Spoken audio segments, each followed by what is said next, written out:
네, 임상심리사를 준비하고 계신 여러분, 안녕하십니까? 지난 시간에 우리가 성격심리학과 학습심리학에 대해서 공부를 했는데요. 오늘 시간에도 이어서 학습심리학에 대해서 같이 공부하는 시간을 가지도록 하겠습니다.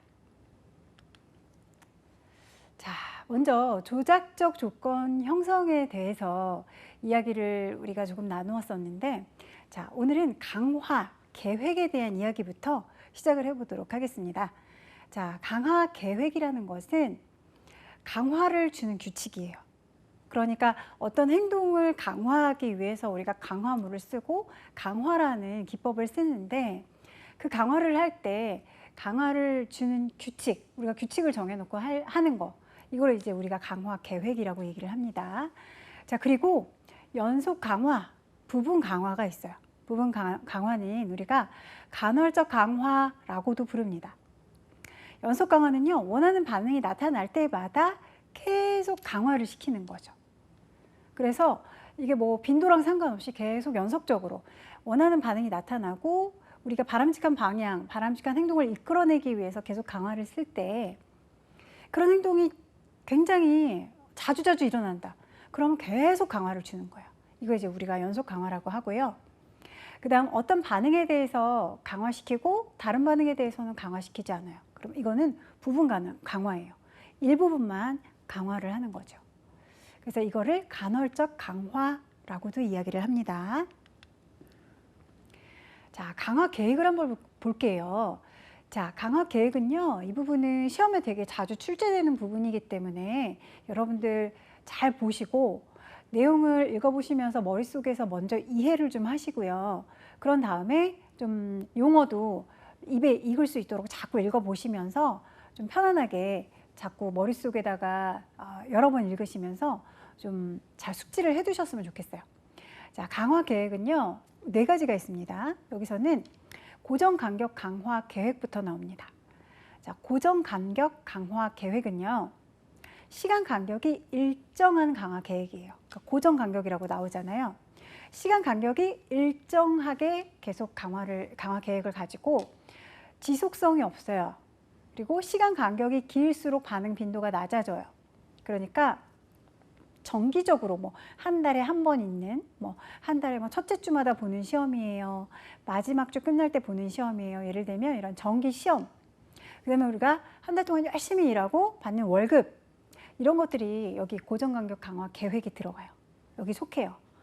그래서 시간 간격이 일정한 강화 계획이다. 그리고 지속성은 없고 시간 간격이 길수록 반응 빈도가 낮아진다. 그래서 시간 간격은 이렇게 우리가 고정 간격으로 계속 간다. 이거는 이제 고정 간격 강화 계획이다라고 잘 기억해 두시면 될 것 같고요. 그 다음 변동 간격 강화 계획이에요. 이거는 이제 간격이 변동이 있다는 얘기겠죠. 시간 간격이 일정하지가 않아요. 그리고 강화 시행의 간격이 다 달라요. 평균적으로 확인할 수 있는 시간 간격이 지난 후에 강화를 해요. 그러니까 우리가 뭐 낚시를 가서 우리가 낚시를 할 때 언제 나올지 모르잖아요. 그렇죠? 언제 잡힐지 모르잖아요. 이런 거. 시간 간격이 일정하지 않고 예측할 수도 없는 거. 자, 그 다음 강화 시행의 간격이 계속 다르고 평균적으로 확인할 수 있는 시간 간격이 지난 후에 강화를 한다. 그래서 뭐 우리가 마트 갔는데 깜짝 세일을 갑자기 한다든지 예정이 없었던 거, 이런 것들 이제 변동 간격 강화 계획이다 라고 기억해 두시면 되겠고요. 자, 그 다음 고정 비율 강화 계획입니다. 어떤 특정한 행동이 일정한 수만큼 일어났을 때 강화를 주는 거예요. 그러니까 예를 들면 커피 전문점 가면 우리가 커피 쿠폰 찍잖아요. 그렇죠? 그래서 9개 찍으면 10번째는 커피 무료로 먹을 수 있어요. 이런 거 예를 들면 이게 고정 비율 강화 계획이죠. 어떤 특정한 행동이 계속 일정한 수만큼, 우리가 약속한 수만큼 일어났을 때 그때 강화 줄게. 9개 했을 때 10번째 거 줄게. 이런 거잖아요. 그래서 빠른 반응률을 보이지만 지속성은 낮을 수가 있어요. 고정 비율 강화 계획은요. 그래서 커피 쿠폰 들어갈 수 있고, 우리가 뭐 학교 선생님과 아이들이 약속하는 것도 뭐 이런 약속이 있을 수가 있겠죠. 책 100권 읽을 때마다 학교에서 선생님이 무슨 상 줄게, 이런 거. 그죠? 그래서 이런 거는 고정 비율 강화 계획이다. 이렇게 잘 기억해 두시면 좋겠습니다. 자, 그 다음에 네 번째, 변동 비율 강화 계획이에요. 이거는 강화를 받는데 필요한 반응의 수가 어떤 정해진 평균치 범위 안에서 무작위로 이렇게 변하는 거예요. 그래서 반응률이 높게 유지가 되고 지속성도 좋아요. 이거는. 그래서 속어에 대한, 근데 갑자기 속어를 한다. 이거 안 해. 이거 그만할 거야. 라고 하면 막 되게 저항이 매우 크다는 거죠. 예를 들어서 변동 비율 강화 계획은 무작위로 계속 변하는 거잖아요. 그죠? 변동 비율 강화 계획은 무작위로 강화받는데 필요한 반응의 수가 뭐 정해진 게 없이 그냥 무작위 안에서 결정이 되는 거예요. 그래서 반응률이 높게 유지가 되고 지속성도 좋다라고 나왔는데, 예를 들면 변동 비율 강화 계획은 로또나 도박 이런 게 들어갈 수 있어요. 슬롯 머신 이런 거. 그런 게 이제 우리가 예측할 수 없는 무작위로 가는 것들이잖아요. 그러다 보니까 되면은 굉장히 좋은데, 이제 소거를 할 때 이거 하지 마, 이거 안 돼, 그만하자 이렇게 했을 때는 이제 저항이 매우 크게 될 수 있다는 거예요. 자, 조작적 조건 형성에서 차별 강화의 유형이에요. 차별 강화라는 게 있는데, 그러면 차별 강화가 종류가 있네 하고 이렇게 종류가 이렇게 나눠놨어요, 제가. 자, 저율 차별 강화. 자, 영어로 막 이렇게 내용을 풀어놨잖아요. 그래서 영어 앞자만 따서 DRL이라고 불러요. 저율 차별 강화는 DRL이라고 부르는데, 이건 무엇이냐? 그 뜻을 생각해 보면 목표 기준보다 낮은 비율로 행동이 일어날 때, 우리가 목표했던 그 기준보다 행동이 낮게 일어날 때 강화를 시키는 방법이에요. 그래서 행동의 비율을 줄이고자 하는 경우에도 사용을 해요. 그래서 목표 기준보다 낮은 비율로 행동이 일어날 때 강화를 하는 방법인데, 행동의 비율을 줄이고자 하는 경우에도 사용을 한다. 그래서 저율 차별 강화, DRL이라고 합니다. 자, 그 다음 저율 차별 강화가 좀 반대되는 개념인 것 같죠? 단어만 보면. 고율 차별 강화. 자, 고율 차별 강화는 자, 앞자를 따서 DRH라고 합니다. 자, 목표 기준보다 높은 비율로 행동이 일어나고 있을 때, 행동이 일어날 때 강화하는 방법이에요. 그래서 행동의 비율을 늘리고자 하는 경우에, 행동의 비율을 늘리고자 하는 경우에 자, 사용을 합니다. 자, 무반응 차별 강화인데요. 그 무반응 차별 강화는 DRO라고 표현을 합니다. 자, 영반응, 그러니까 그 무반응이라고 돼 있잖아요. 그래서 영어 단어에도 보면 중간에 제로라는 말이 들어가는데, 영반응 차별 강화라고도 불러요. 그래서 문제행동이 어떻게 일어났어요. 그럼 문제행동을 정해진 시간, 정해진 기간 동안 하지 않고 있을 때, 우리 얼마 동안 이거 좀 하지 말자, 얼마 동안 이거 하지 말자 이렇게 얘기를 해서 뭔가 그 문제 행동을 고만하게 하려고 하는데, 시도를 하는데 그거를 진짜 안 했을 때, 그때 강화를 해줘야 되겠죠. 그러면은 계속 하지 말아야 되겠다, 강화가 나한테 오네, 이렇게 되기 때문에 이제 이거를 무반응 차별 강화라고 부릅니다. 자, 계속해서 차별 강화에 대한 유형이 나오고 있습니다. 자, 상반 행동 차별 강화예요. 자, 이거는 무엇이냐면 문제 행동과 상반되는 행동, 그러니까 문제 행동이 일어났는데 문제 행동과 반대되는 그런 행동을 강화해서 바람직한 행동의 비율을 증가시키는 거예요. 그렇죠? 문제 행동을 했어요. 만약에 친구를 때리면 안 되는데 아이가 친구를 때렸어요. 그거 문제 행동이잖아요. 근데 문제 행동과 상반되는 행동을 강화하는 거예요. 그럼 친구를 때리지 않고 친구를 칭찬해 준다든지, 친구랑 사이좋게 지낸다든지, 이렇게 하는 행동을 강화를 시켜가지고 바람직한 행동의 비율을 증가시키는 거죠. 그래서 문제 행동의 비율을 자동적으로 감소하게끔 만든다. 그러니까 좋은 행동을 많이 하게 만들어서 문제 행동을 자연스럽게 적게 보이도록 만들어서 자동적으로 비율을 감소시킨다. 이거를 이제 우리가 상반 행동 차별 강화라고 합니다. 자, 그 다음 대안 행동 차별 강화입니다. 이것은 DRA라고 부릅니다. 자, 문제 행동에 주어지던 그 강화물들이 더 바람직한 바람직한 행동에 그 수반되도록 만드는 건데요. 이게 뭐냐면 문제 행동을 통해서 문제 행동을 하고 있는데 뭐 문제 행동과 상반되는 행동을 뭐 강화한다, 뭘 강화한다 이렇게 강화를 하는 게 아니라 다른 바람직한 행동을 통해서 강화물을 얻게 만드는 거예요.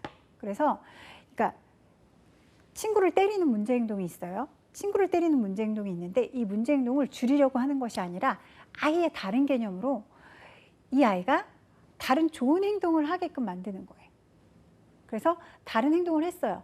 아, 친구랑 뭐 잘 지내라 이런 거 아니고 친구랑 연관된 거 말고 친구 말고 부모님께 굉장히 예의 있게 얘기를 했어요. 아니면 밥 먹을 때 매너를 잘 지켰어요. 예를 들면 이렇게 이 아이가 그러니까 이 지금 케이스에서 보이고 있는 어떤 문제 행동과 전혀 상관이 없는 다른 문제를 바람직한 행동을 했을 때, 다른 부분에서 바람직한 행동을 했을 때 강화물을 주는 거죠. 강화를 주는 거예요.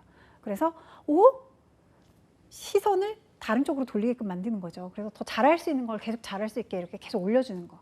그래서 자연스럽게 문제 행동이나 좀 잘못하고 있던 행동에 대해서 다른 것들에 관심을 가지고 잘하는 것들을 계속 끌어올리면서 이제 문제 행동이나 잘 못하고 있는 것들에 대해서는 점점 비율이 내려가서 자연스럽게 좀 균형이 맞춰질 수 있도록, 나쁜 것들이 사라질 수 있도록 그렇게 하는 것을 우리가 대안, 행동, 차별, 강화라고 얘기를 해요. 자, 우리가 지금까지 강화에 대해서 계속 많은 이야기들을 나누고 있는데 강화도 되게 종류도 많고 우리가 외워야 될 것들이 많네요. 그렇죠? 그래서 제가 예를 들어서 말씀을 드리고 있으니까 그것들을 잘 기억하시면서 개념, 그 다음에 단어들을 눈으로 익혀두시면 아마 이제 기억하시는데 도움이 되실 겁니다. 자, 조작적 조건 형성에서 처벌이라는 것이 있어요. 우리 처벌이라는 단어 많이 들어보셨으니까 그 단어 뜻으로만 해도 우리는 사실 이제 이해를 어느 정도는 할 수 있을 거예요. 자, 처벌은요, 어떤 행동했을 때 혐오스러운 결과를 주는 거예요. 진짜 그 사람이 되게 싫어하는 결과를 줘버리는 거예요. 아니면은 이 사람이 되게 좋아하는 것들을 뺏어버려요. 그러면서 행동 확률을 줄이게끔 하는 거죠. 그러니까 나쁜 행동했을 때 우리가 처벌하잖아요. 그러니까 나쁜 행동했을 때, 하지 않아야 될 행동을 했을 때 우리가 처벌을 한단 말이에요. 그렇기 때문에 어떤 행동을 했을 때 바람직하지 않은 행동이기 때문에 그 행동했을 때 좀 좋아하지 않는, 굉장히 싫어할 만한 결과를 주는 거예요. 또 한 달 동안 그러면 화장실 청소해. 이렇게 굉장히 싫은 혐오스러운 결과를 준다거나 아니면 굉장히 좋아하는 거를 못하게 만드는 거죠. 그래서 친구들이랑 노는 시간 제일 좋아하는데, 친구랑 노는 시간 제일 좋아하거나 아니면 제일 좋아하는 무슨 취미 활동이 있는데 그 시간을 못하게 금지를 내려버리는 거죠. 그러면 좋아하는 것을 못하게 되니까 뭔가 이 처벌이 효과가 있지 않을까요? 그렇죠? 자, 그래서 이거는 사람의 행동을 수정하기 위해서 쓰는 방법이에요. 처벌은. 그래서 행동 수정 방법에 포함이 된다. 그래서 이런 행동 수정이나 이런 기법들은 좀 성장하고 있는 아이들, 아동이나 청소년들한테 우리가 많이 활용을 하는 그런 기법이에요. 자, 처벌은요, 정적 처벌, 그 다음에 부적 처벌, 이렇게 두 가지로 얘기를 해볼 수가 있어요. 정적 처벌은요, 특정 행동 뒤에 부정적이거나 혐오스러운 자극을 제시해서 행동의 빈도를 감소시키는 거야. 그러니까 그 문제 행동을 할 수 없도록 그냥 문제 행동을 줄이게끔 만드는 거죠. 그래서 어떤 친구가 학교에서 친구랑 싸웠어요. 의견이 달라서 얘기를 하다가 막 말다툼이 생겨버린 거예요. 그래서 그 말다툼을 하고 친구들이랑 막 부닥치고 이렇게 갈등이 일어나는 것들을 좀 방지하게 하려고 선생님이 이제 행동 수정 방법을 생각해서 처벌을 하는 거죠. 그런데 이 친구한테 너 그렇게 큰 소리로 애들이 다 보는 데서 아이들이랑 너무 크게 갈등을 일으켰고 이렇게 그런 행동을 보였으니까 내가 좀 벌을 줄게, 처벌을 할게.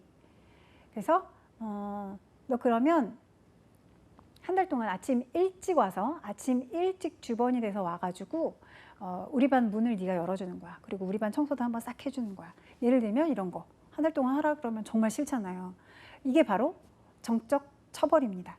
그래서 어떤 문제 행동이나 특정 잘못된 행동을 보였을 때 그 행동을 고만하게 만들기 위해서 굉장히 그 사람이 싫어하거나 되게 별로 꺼리는 이런 것들을 처벌로 주는 거죠.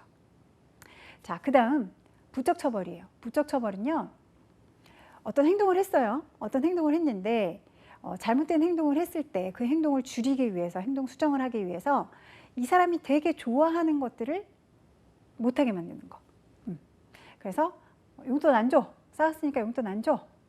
너 매너 너무 안 지켰어. 예의를 너무 안 지켰어. 그거 앞으로 신경 쓰라고 했는데 그거 너무 안 했으니까 그러면 친구들이랑 모여서 게임하는 거 금지. 뭐 예를 들면 이제 이런 거. 되게 그 사람이 좋아하는 것들을 금지시켜 버리는 거. 그 사람이 좋아하는 걸 금지시켜 버리는 거를 부적 처벌. 이렇게 외우시면 될 거예요.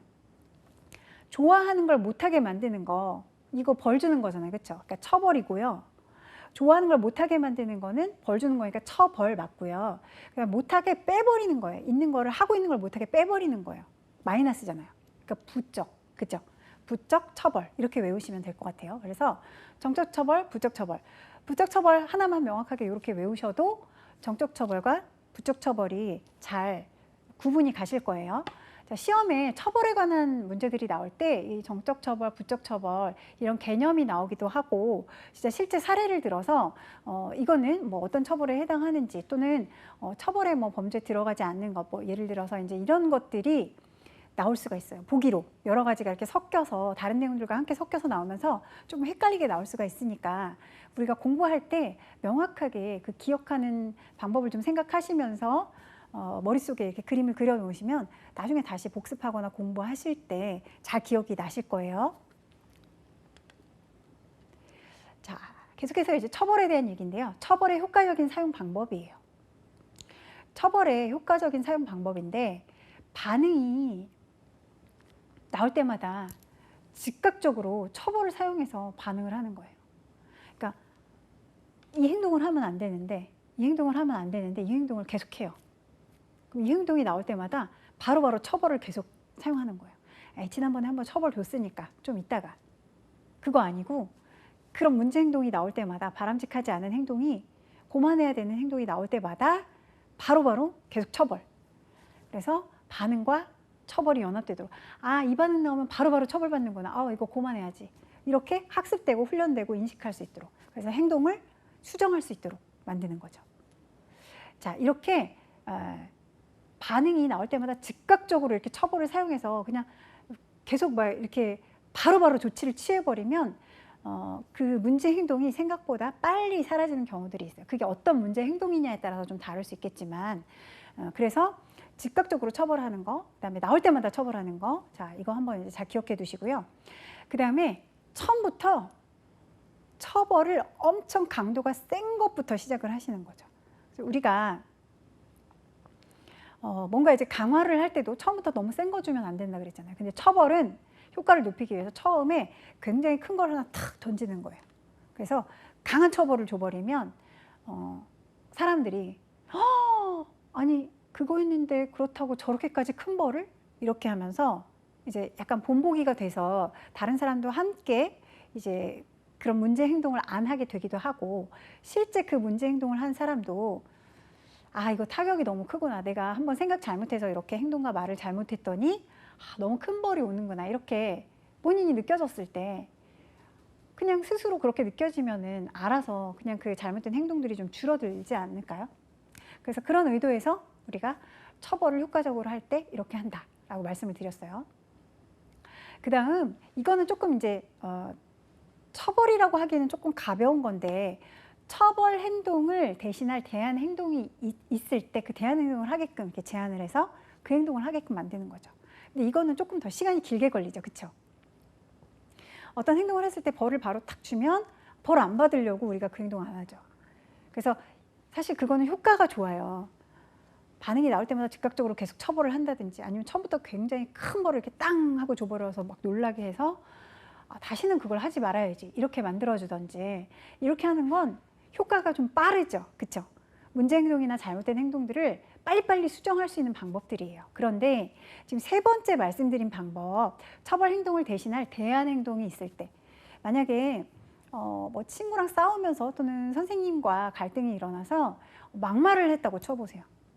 그런데 그 막말을 안 하게끔 만드는 게 우리가 지금 그 행동을 수정하려고 하는 거잖아요.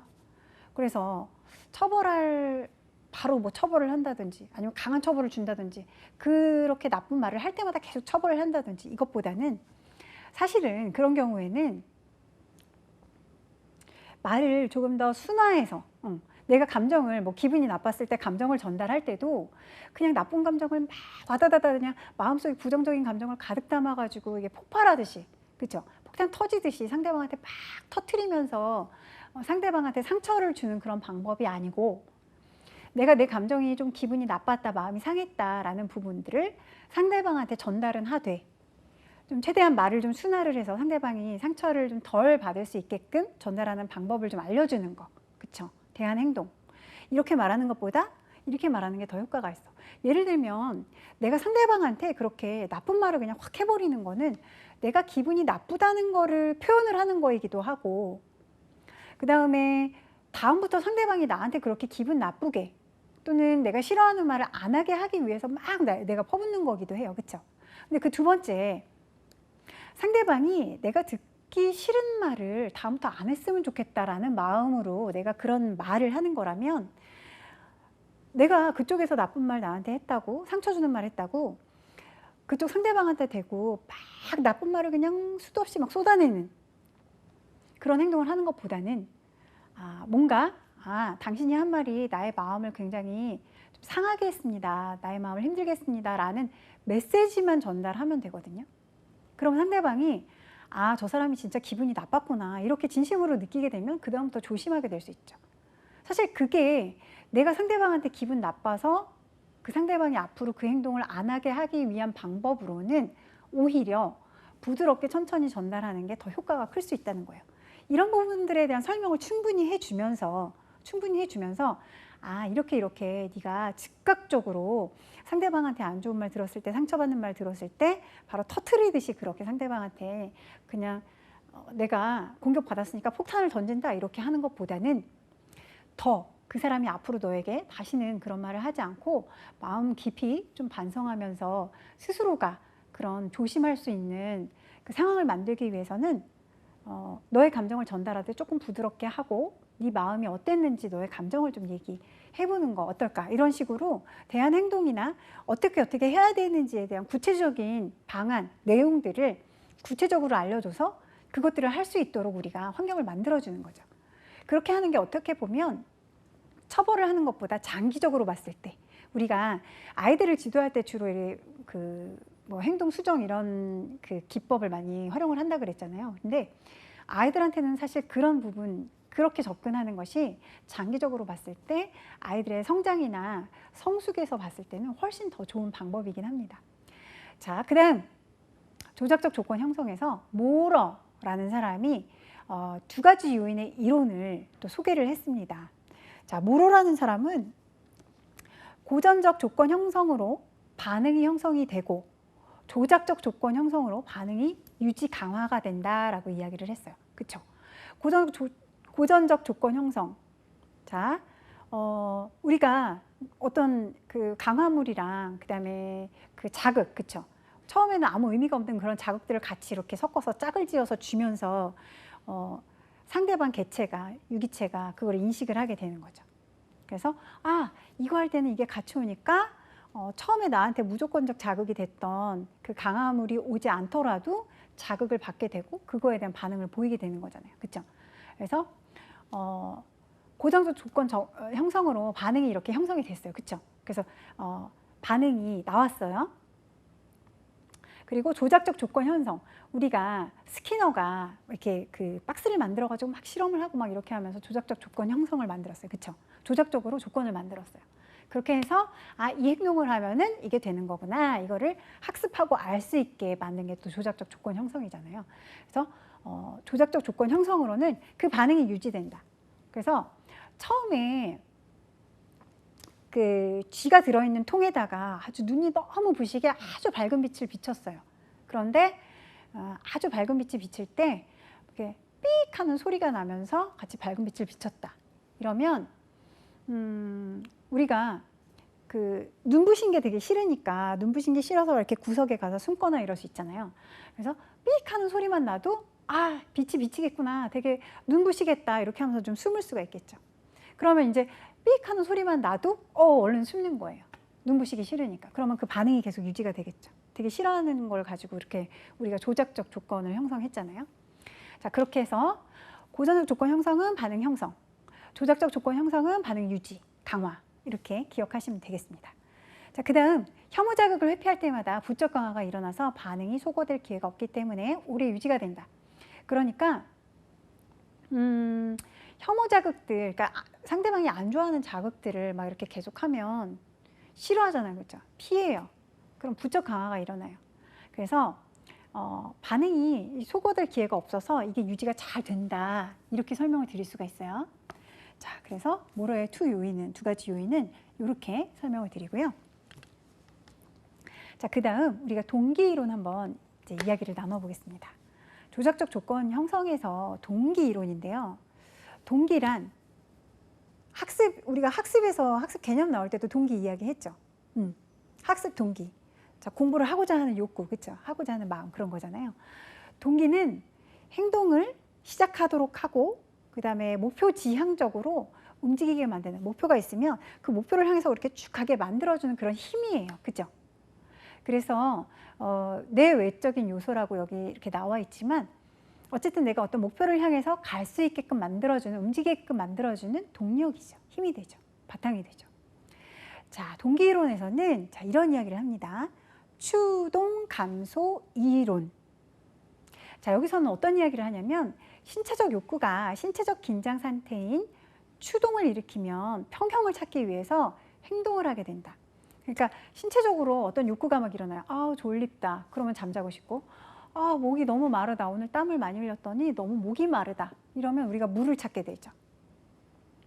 그래서 욕구가 일어나면 몸이 거기에 맞춰서 평형을 찾기 위해서 어떤 행동을 일으켜요. 그렇죠? 자, 그걸 우리가 추동 감소 이론이라고 해요. 자, 그 다음 두 번째 유인 이론이에요. 유인가에 의해서 행동을 하게 되는 거죠. 그러니까 어떤 그 유의미한 원인이 있어요. 그게 그 이유가 너무 좋아요. 내가 이걸 하면 돈을 벌 수 있어. 내가 이걸 열심히 하면 나는 명예가 생겨. 뭐 이런 것들이 이제 내가 그 일을 해야 되는 이유가 되는 거죠. 그래서 유인 이론. 그 이유 때문에 그런 결과가 나한테 생기기 때문에 내가 이걸 하면 이 행동을 하면 이 결과가 생기기 때문에 나는 이걸 한다. 이제 이게 동기 이론 중에서 유인 이론입니다. 자, 그다음 각성 이론입니다. 이거는 뭐냐면 그 최적의 각성 수준을 이제 유지를 하기 위해서 행동을 하게 되는데 사람마다 최적의 각성 수준은 다르죠. 그렇죠? 우리가 굉장히 막 에너지가 많이 필요할 때, 힘이 필요할 때, 뭐 이렇게 될 때 우리가 뭐 이제 각성을 해줄 수 있는 음식을 먹는다거나 아니면은 뭐 이렇게 각성이 되도록 뭔가 몸을 움직인다던가 이렇게 하잖아요. 그죠? 그래서 각성의 수준은 사람마다 모두 달라요. 그죠? 뭐 이렇게 각성의 효과가 있는 음료수나 뭐 이런 것들 우리가 먹게 돼도 어떤 사람이 먹으면은 너무 심하게 막 각성이 되고 어떤 사람은 먹어도 그렇게 크게 각성이 안 되고 사람마다 다 다르죠. 자, 여키스 도슨의 법칙이라고 이제 그 법칙을 만들어서 학자가 이야기를 했어요. 뭐라고 이야기를 했냐면 각성이 이렇게 계속 증가가 되면 수행을 도와요. 그러니까 막 몸이 각성이 되니까 막 활기가 생기잖아요. 그렇죠? 그러니까 막 뭔가를 하겠죠. 뭔가를 하려고 하겠죠. 그러니까 수행을 돕고 그다음에 너무 지나치게 각성이 많이 되면 오히려 수행이 떨어질 수가 있다. 이렇게 이야기를 합니다. 여키스 도슨의 법칙에서는. 그래서 우리가 각성이 사람마다 다른 수준이지만 각성이 어느 정도 내가 활발하게 움직일 수 있는 정도, 되게 기분이 좋아질 수 있는 정도로 각성이 되면 뭔가 업무의 효율도 올라가고 그다음에 공부의 효율도 올라가고 우리가 뭔가를 하려고 마음 먹었을 때 목표하는 것을 훨씬 더 빨리 할 수 있고 더 잘할 수 있는 효과가 있다는 거예요. 자, 그런데 이게 너무 지나치게 각성이 이렇게 확 올라가 버리면 어떻게 된대요? 네, 오히려 수행력이 효율이 떨어진다고 얘기를 하고 있어요. 자, 동기 이론에서는 외재적 동기가 있고 또 내재적 동기가 있어요. 자, 외재적 동기는 우리가 뭐 쉽게 외적 동기, 내적 동기라고 얘기를 해요. 우리가 아까 학습에서도 동기라는 이야기를 했지만, 자, 외적 동기에서는 우리가 어떤 이야기를 했나요? 학습 동기에서는 우리가 공부를 하고자 하는 마음, 이게 이제 무슨 어떤 목표가 있을 때, 나는 그걸 하기 위해선 이 공부를 꼭 해야 돼. 예를 들면 이제 이런 어떤 목표성이 있을 때 확실하게 우리가 동기를 가져갈 수 있다라고 얘기를 하잖아요. 그래서 우리가 뭐 어떤 조직에서 일을 한다든지 함께 뭐 모여서 협업으로 뭔가를 해야 될 때는 동기부여를 자꾸 하잖아요. 동기부여를. 그쵸? 동기부여를 해서 내가 왜 이 일을 해야 되는지, 내가 왜 지금 이것 때문에 고민을 하고 또 그걸 위해서 구체적으로 어떤 걸 해야 되는지에 대해서 우리가 계속 의미부여를 하잖아요. 그쵸? 의미부여를 하고 내가 의미부여를 받아서 그렇지 이거지 하고 내 머리가 이해되는 순간 나는 그 일을 계속 잘할 수 있어요. 왜냐하면 동기가 있으니까. 그래서 동기는 사람이 어떤 일을 할 때 정말 되게 중요한 요소입니다. 동기 이론에서도 그런 얘기를 계속해서 하고 있습니다. 자, 그래서 외적 동기는 강화를 얻거나 처벌을 피할 목적의 동기화를 의미를 합니다. 그래서 예를 들면 이제 설명을 하다 보니까 이제 강화 이런 설명을 하다 보니까 성적 이런 얘기가 많이 나오는데, 예를 들어보면 자, 성적이 오를 때 학교에서 상 주시는 거, 그쵸? 우수상 받았어요. 뭐 성적 우수상 받았어요. 아니면은 학교에서 굉장히 선행을 많이 했어요. 친구들을 많이 도와주거나 아니면은 친구들과 함께 모여서 공부하거나 어떤 활동들을 너무 잘 해냈어요. 그럴 때 학교에서 그것에 대해서 너무 잘했다고 이렇게 상을 주거나 보상을 해주잖아요. 그쵸? 그래서 이러한 내가 원하는 강화를 얻기 위해서, 그리고 뭐 부모님의 칭찬을 또 받고 싶고 뭐 이런 것들이 다 강화잖아요. 그래서 이런 강화를 얻고 싶어서 이런 외적인 동기를 가진다.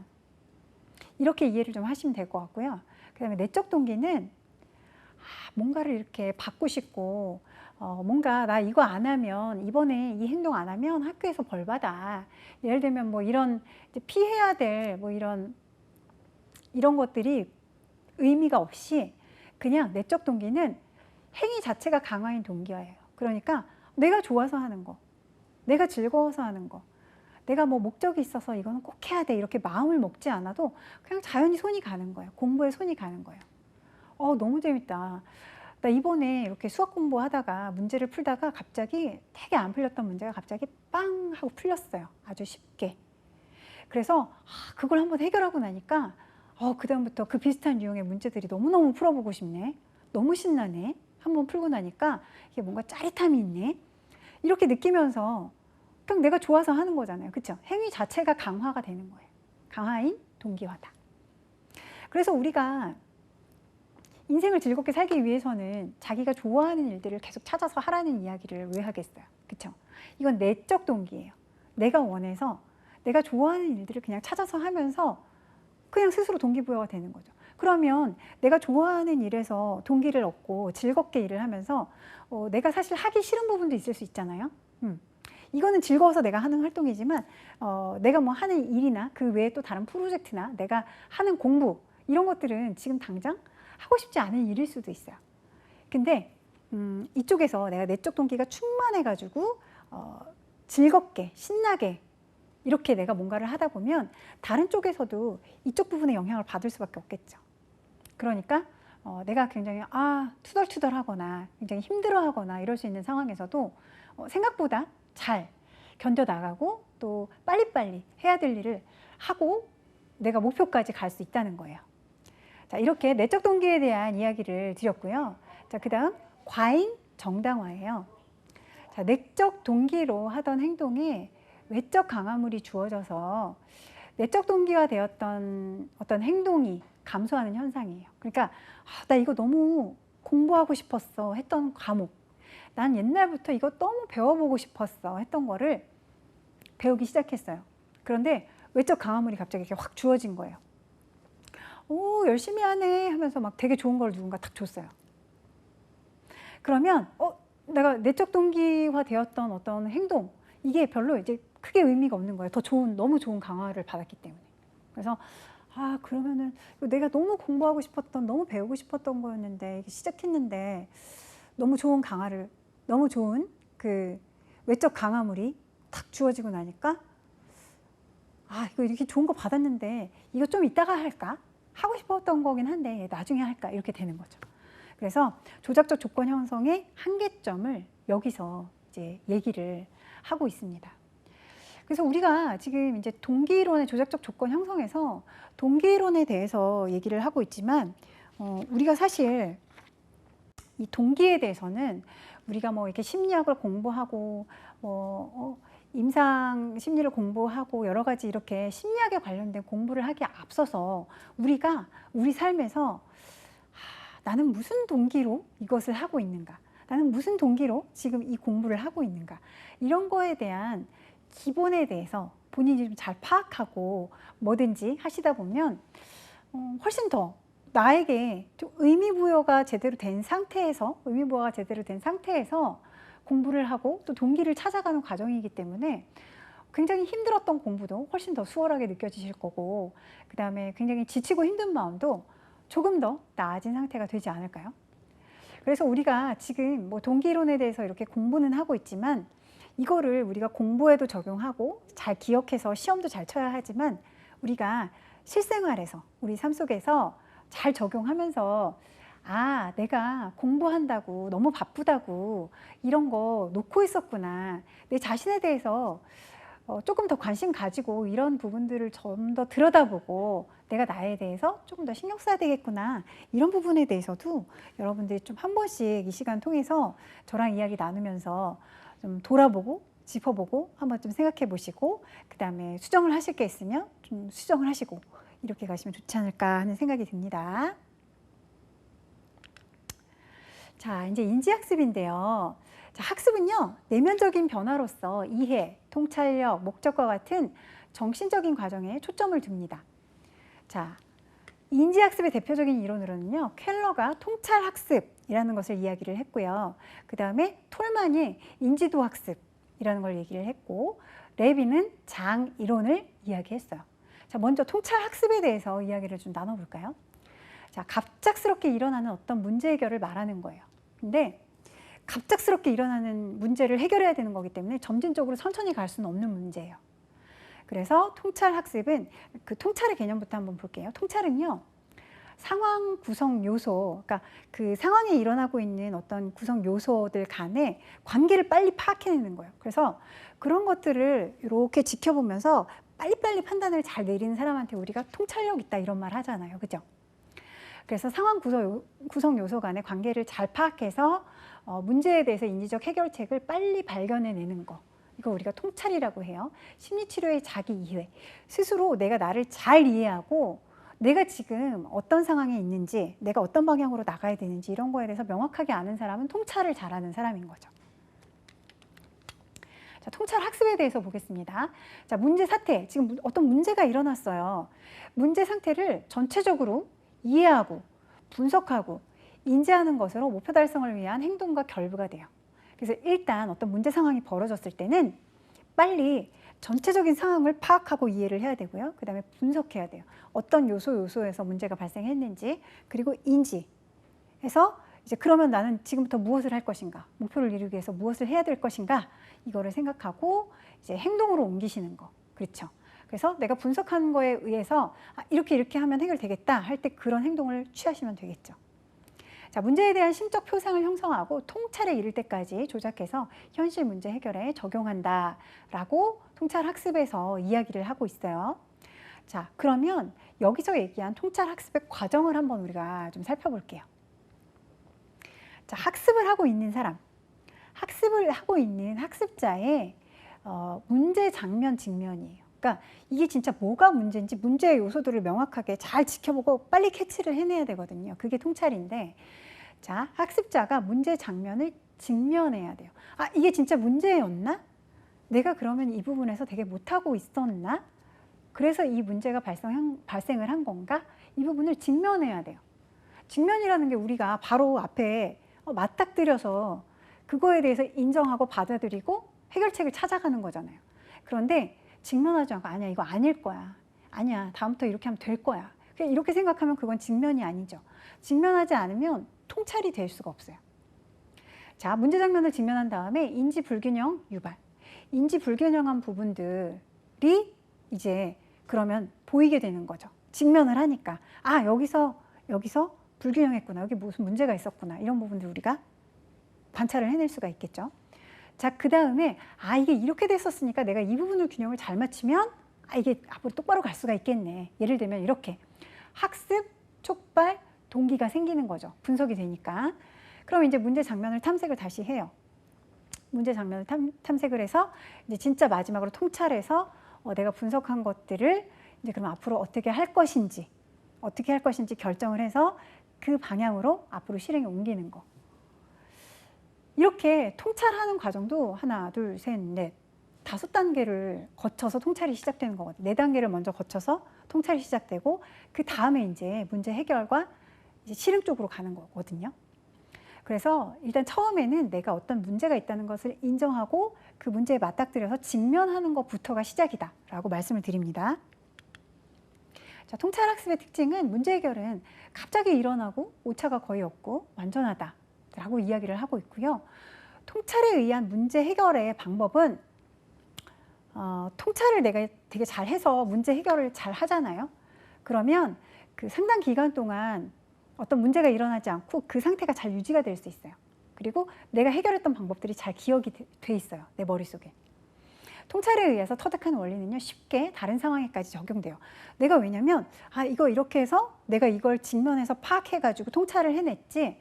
그래서 그때 문제를 이렇게 해결했지.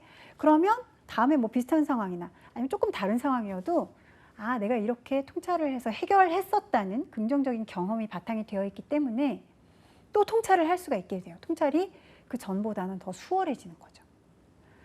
그래서 통찰에 의해서 뭔가 원리를 한번 터득하면 그 다음에 다른 일에도 통찰이 훨씬 더 쉬워진다. 적용할 수 있다. 인지학습 이론의 적용인데요. 학습의 중요한 조건은 문제 장면에 대한 학습자의 지각적 특성이에요. 자, 그리고 발견 학습이 가능하도록 지시를 구조화시키고 학습자의 수준에 맞는 표현 양식으로 제시한다. 그러니까 이제 뭔가 효율적인 학습이 가능해질 수 있도록 지시를 구조화해서 이럴 때는 이렇게 지시하고 다음번은 다르게 지시하고 이렇게 하는 게 아니라 구조화를 시켜서 매번 아주 일관적으로 그렇게 구조화를 시키는 거예요. 지시할 거를. 그런 다음에 학습자의 수준에 맞도록 표현도 잘 알아들을 수 있는 쉬운 표현으로 해서 빨리 알아듣고 그 다음에 자기 상황 인식하고 빨리 통찰할 수 있도록 도와주는 거예요. 그 다음에 톨만의 잠재학습이에요. 톨만은 잠재학습에 대해서 얘기를 했는데 잠재학습은 학습이 일어났지만 유인가가 주어지기 전까지 증명되지 않은 학습이에요. 그러니까 잠재적으로 학습은 하기는 하는데 내가 꼭 이거를 뭐 때문에 해야 되는지 이유가 없는 거예요. 그런 원인이 없는 거예요. 해야 될 만한 이유. 유인가가 주어지기 전까지 너 이거 하면 이거 생겨. 너 이거 하면 이거 얻어갈 수 있어. 이런 게 주어지기 전까지는 증명되지 않는 학습. 그러니까 내면에 잠재되어 있는 거죠. 자, 잠재학습이에요. 자, 룰만은 동물들도 단편적 인지를 획득한다고 제안을 했어요. 동물들도 단편적이지만 인지를 획득할 수 있다라고 제안을 했어요. 그래서 쥐를 가지고 이제 미로 시험을 했는데 쥐를 집단을 1집단, 2집단, 3집단 이렇게 나눠가지고 하루 한 번씩 미로 찾기를 막 하게끔 만든 거예요. 그래서 1집단은 미로 빠져나오면 먹이를 줬어요. 강함을 줬죠. 2집단은 미로 빠져나와도 먹이 안 줬어요. 3집단은 미로를 빠져나와도 먹이를 주지 않다가 11일까지 계속 먹이 안 주고 계속 미로 찾기만 시키다가 11일째부터 먹이를 주기 시작했대요. 자, 쥐의 미로 실험에서 어떻게 결과가 나왔을까? 모든 집단에서 시행 횟수가, 그러니까 5번 시켰던 것보다 10번 시키면 실수가 줄었고 더 빨리 찾았고 미로를 10번 시키는 것보다 20번 시키면 미로 더 빨리 찾았다는 거예요. 그래서 1집단의 쥐는 처음 한 번 동안 실수 횟수가 급격히 줄어들었고 3집단은 11일째부터 먹이를 줬다 그랬잖아요. 미로 찾고 나와도 먹이 안 주다가 11일째부터 주기 시작했다고 했잖아요. 그때 먹이 받은 다음 날부터 1집단의 쥐보다 실수가 더 줄어들었대요. 그러니까 강화물을 그렇게 안 주다가 어느 기간 동안 안 주다가 갑자기 이렇게 딱 어느 기간이 지나고 나서 탁 주니까 굉장히 효과가 확 올라갔죠. 쥐들은 정신적 표상인 인지도를 만들면서 인지도를 사용할 필요가 생겼을 때 사용했다. 자, 학습에는 정신적인 표상이 중요한 역할을 해요. 그래서 내 마음속에 어떤 생각을 가지고 학습을 하느냐는, 그래서 뭐 학습 동기 이런 얘기가 아까 동기 이론에서도 나오고 그랬지만, 학습을 할 때 어떤 공부를 하거나 내가 목표를 가지고 뭔가를 할 때는 그 목표가 있기 때문에 목표 지점에 도달할 때까지는 나는 나름대로 해야 될 일들에 대해서 머릿속으로 그리고 손으로 적는다든지 이렇게 하면서 우리가 좀 체계적으로 빨리 그 목표를 이루기 위한 노력들을 합니다. 그런데 내적으로 그런 표상이나 뭐 어떤 목적이나 동기 이런 것들이 없을 때는 우리가 그냥 학습이 효과적으로 진행되기가 굉장히 어렵다는 거죠. 보통의 뭐 정신력을 가진 사람이 아니라면. 그러다 보니까 정신적인 내적 표상이 굉장히 학습에서 중요한 역할을 한다라고 이야기를 하고 있어요. 그리고 강화는 어떤 행동을 하면 어떤 결과가 일어난다는 기대를 확인시켜줘요. 아까 3집단의 쥐들 어떻게 됐어요? 11일 동안 미로찾기 하고 나왔을 때 아무것도 안 줬는데 10일째까지 안 주다가 11일째부터 주기 시작했더니 1집단에 계속 강화물을 처음부터 줬던 그런 쥐들보다 실수가 훨씬 더 빨리 줄었다 그랬죠. 그래서 강화는 어떤 행동을 하면 되게 좋은 결과가 나한테 오는구나 이런 기대를 확인시켜 주기 때문에 굉장히 수행력이 확 올라가는 거죠. 그래서 더 큰 효과를 얻게 됩니다. 자, 그 다음 레빈의 장 이론이에요. 레빈은요, 인간의 행동은 자신을 둘러싼 환경, 그러니까 여기서 장이라고 이야기하는 거는 우리의 환경을 얘기하는 거예요. 우리 주변에. 자, 그래서 인간의 행동은 자신을 둘러싼 환경, 즉 장에 영향을 받는다. 우리가 성격 심리학 할 때도 그런 이야기 했잖아요.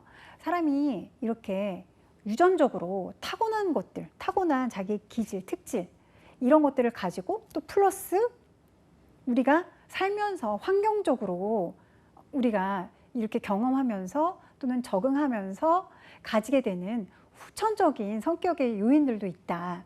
그래서 그런 모든 것들이 합쳐서 성격이 된다 이런 얘기도 했잖아요. 그런 것처럼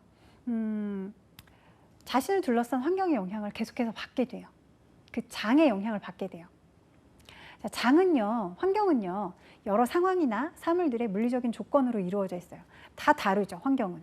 다 다르고, 그 다음에 내가 어떤 일을 하느냐, 어떤 목표를 가지고 무엇을 하느냐에 따라서 그때마다 상황들이 달라지기 때문에 환경도 다르게 느껴질 수가 있죠. 그래서 우리가 그것들을 이렇게 구성하고 있는 구성 요소들의 분석만 가지고는 장에서 이루어지는 어떤 역동, 이번에는 환경이 이렇게 됐으니까 이렇게 흘러가겠네. 우리가 머릿속으로 이렇게 예상을 해보기도 하지만 어떤 사람이 모이고 이번에는 내가 어떤 일을 할 때 뭐 어느 업체를 통해서 했고 또 누가 나를 도와줬고, 예를 들면 이제 이런 계속 바뀌는 이런 요인들, 이런 것들 때문에 역동, 그러니까 어떤 결과가 일어날지, 중간에 어떤 과정, 내가 그 일을 할 때 또는 그 공부를 할 때 얼마나 재밌게 할 수 있을지, 얼마나 힘들게 그걸 하나하나 해나갈 수 있을지, 그거는 사실 예측을 할 수가 없다는 거예요. 그래서 그 장 안에서 이루어지는 역동을 예측할 수가 없어서 생활 공간, 개인의 행동에 영향을 미치는 전체 요인들이에요. 그 생활 공간을 강조하고 있다. 그래서 레빈은 장이라고 해서 어떤 개인이 생활하고 있는 그 환경, 그쵸? 그 환경에서부터 환경의 변화가 일어날 때, 또 환경과 함께 같이 소통하는 뭐 사람이나 그런 요인들의 변화가 생길 때 굉장히 결과치가 달라질 수 있다라는 거를 강조하고 이야기하는 사람인 거예요. 자, 자신을 둘러싼 상황, 환경에 의미를 부여하고 해석함으로써 마음을 구성하는 거죠. 그래서 인지학습에서 레빈이 장 이론에 대해서 얘기를 하면서 사람이 인지학습이니까 그 학습과 인지에 대한 이야기들을 하는 건데, 환경이 그렇게 중요하다. 당신의 환경이 계속해서 변하고 환경이 변할 때마다 당신의 어떤 심리적인 요인들, 그 다음에 내가 그것들을 해나가기 위해서 세웠던 계획들을 수행함에 있어서 그런 변수들이 생기는 거, 그런 것들이 당신이 어떤 일을 할 때 또는 공부를 할 때 그 결과에 영향을 계속해서 미치니 환경을 잘 좀 체크하고 개인의 어떤 그 행동에 영향을 미치는 생활 공간 이런 부분들을 잘 주목해서 보아라 라고 레비는 이야기를 해주고 있어요. 그리고 레비는 문화에 대해서 이렇게 얘기를 해요. 개인들이 구성을 하고요. 그 다음에 여러 개인들한테 공유되는 장이다 라고 이야기를 합니다. 그러니까 우리가 같은 문화권 안에서 오랫동안 살아온 뭐 같은 민족 이런 사람들은 공통의 어떤 문화와 그다음에 공통의 어떤 특질들을 가지기도 하잖아요. 그런데 이 문화라는 것이 개인들이 이렇게 모여서 구성을 하는 거예요. 그렇죠? 그래서 개인들이 구성을 하고 여러 개인들한테 같이 공유가 되는 환경이 되는 것이다. 우리가 같이 공유할 수 있는 어떤 장이다. 이렇게 레비는 이제 문화에 대해서 풀어주고 있어요. 네, 반두라의 사회학습 이론 관찰학습으로 넘어가 보겠습니다. 자, 모델링이라는 말 들어보셨죠? 자, 보고 똑같이 따라한다는 거예요. 모방이죠. 타인의 행동을 모방해서 이루어지는 학습이에요. 그런데 우리가 어린 시절 이렇게 어린 아이들이 자라는 환경, 뭐 발달하는 과정 이런 것들을 살펴보면 어른들이 하는 행동, 어른들이 하는 말 이런 것들을 똑같이 따라하면서 단어 습득도 하고 따라하면서 말에 대한 감각도 익히고 뭐 조사도 붙였다, 과거형도 썼다, 미래형도 썼다 이렇게 하면서 이제 점점 배우게 되는 거죠.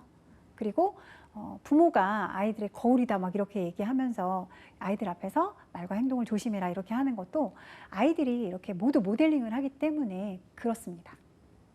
자, 모델링은 모방에서부터 이루어지는 학습이에요. 그래서 환경의 영향을 강조하고 있어요. 학습은 직접 경험뿐만 아니라 모델을 관찰하고 흉내내는 관찰 학습으로도 이루어져요. 이걸 이제 사회 행동 학습이라고도 이야기를 합니다. 자, 모델링 특정 행동을 관찰하고 흉내내는 과정이다라고 이야기를 드렸는데요. 그럼 사회학습과 모방의 차이는 무엇인가? 모방은 단순히 자신이 본 것을 따라하는 거고요. 그냥 따라하는 거고요. 사회학습은 보고 배운 거를 이제 머릿속에다가 집어넣어요. 그쵸? 아, 이렇게 하니까 이런 결과가 나오는구나. 이거 되게 좋다. 나도 이렇게 해봐야지. 하고 학습을 해요. 보고 배운 걸 인지적 처리를 통해서 나한테 맞게끔 맞춰서 쓰는 거죠. 유리한 행동을 하는데 지침이 되는 정보를 학습하는 거예요. 그래서 내 머릿속에 이제 사회학습을 해서 보고 배운 것에 대한 좋은 데이터는 내 머릿속에 들어와 있어요. 정보는. 그래서 내가 어떠한 행동을 할 때 그 좋은 데이터, 좋은 기준을 가지고서 아, 앞으로 여기다 적용해야 되겠다. 여기다 적용해야 되겠다. 이렇게 내 걸로 만들어서 쓸 수 있다는 거죠. 자, 계속해서 거울 뉴런을 알아볼게요. 자, 사회학습, 관찰학습에서 신경적인 토대를 제공했다. 다른 사람의 수행을 관찰할 때 관찰자 자신이 스스로 행동하듯이 느끼는 거, 표정이나 아니면 그 사람의 어떤 기분이나 이런 것들을 흉내내는 거, 이런 거 우리가 거울 뉴런이라고 얘기를 해요. 뉴런이 뭐 신경세포 이런 거잖아요. 그래서 거울 바라보면서 앞에 보고 똑같이 하는 거. 거울 뉴런이라고 얘기하고요. 자, 모델링의 특징을 한번 보시면 모델의 행동을 모방하는 것으로 모델링 시에 선택적으로 모방할 대상을 선정한다. 성공했다고 여기는 사람이나 나 저렇게 되고 싶다 하고 생각하는 그런 사람이 주로 모델이 되죠. 모델의 언행일치는 모방 효과를 증가시켜요. 그래서 내가 모델을 삼고 있는 사람이 말과 행동이 일치할 때 아, 역시 내가 저 사람을 계속 모델링 해야 되겠구나 이런 생각을 하게 되는 것이죠. 모델과 동일시하려는 성향은 아동, 청소년 시기에 굉장히 강력하게 일어나요. 내가 좋아하는 사람, 그 다음에 내가 따라하고 싶은 사람, 그쵸? 내가 멘토 삼고 싶은 사람, 이런 사람 되게 좋아하는 사람 있을 때 아동이나 청소년 시기 때는 진짜 처음부터 끝까지 이 사람이 하는 모든 걸 다 따라하고 싶거든요. 그래서 강력하게 이때 모델링에 동일시하려는 성향이 나타나고요.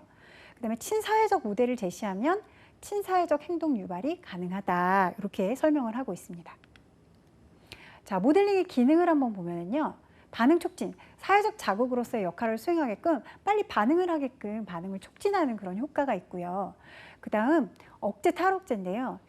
이전에 학습에서 그 학습된 어떤 행동이 있어요. 아, 내가 이렇게 해야 되겠구나 하고 학습된 행동이 있으면 학습된 행동에 대해서 억제를 강화시키거나 아니면은 약화시킬 수가 있어요. 자, 그 다음 관찰학습인데요.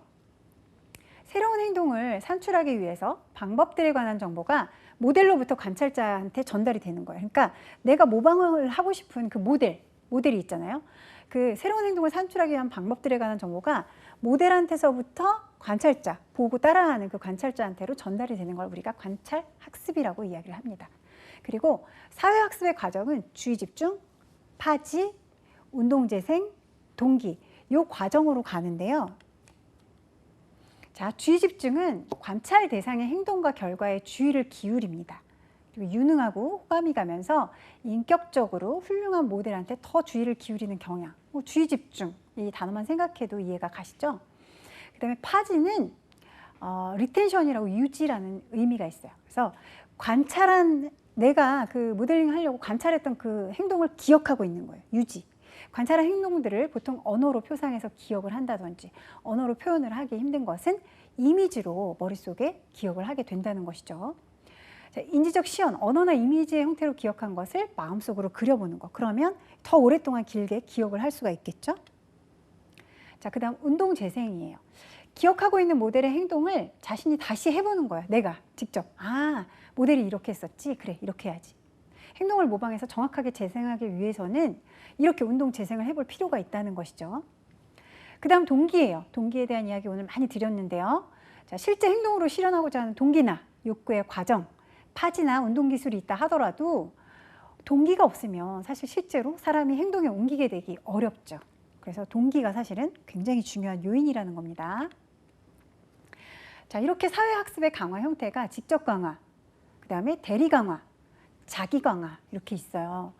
그래서 직접 강화는 모델 행동을 재생하고 난 뒤에 받는 강화고, 대리 강화는 모델이 강화받는 것을 본 것으로 이루어지는 것. 자기 강화는 외적으로 보상이 아니라 자신의 능력이 발전하는 것에서 스스로 이렇게 강화를 받는 거예요. 내가 발전하고 내가 성장하는 것을 보면서 스스로 강화를 받는 거죠. 그래서 실제로 사회학습은 이제 뭐 이렇게 활용된다. 공포증 치료할 때는 참가자가 이제 뭐 모델링과 플러스 역조건 형성을 통해서 뱀에 대한 공포를 극복할 수 있도록 이렇게 도와준다. 이런 식으로 이제 모델링을 이런 식으로 활용한다라는 거를 이제 여러분들도 알아두시면 도움이 되실 거예요. 자, 우리가 이렇게 7강 학습 심리학에 대해서 정리를 좀 해보았습니다. 여러분 오늘 학습 심리학에 대한 공부하시면서 잘 익혀두셨으리라고 생각하고요. 우리 다음 시간에는 8강에서 또 생리심리학에 대해서 공부하면서 또 다시 만나보도록 하겠습니다. 고생 많으셨습니다.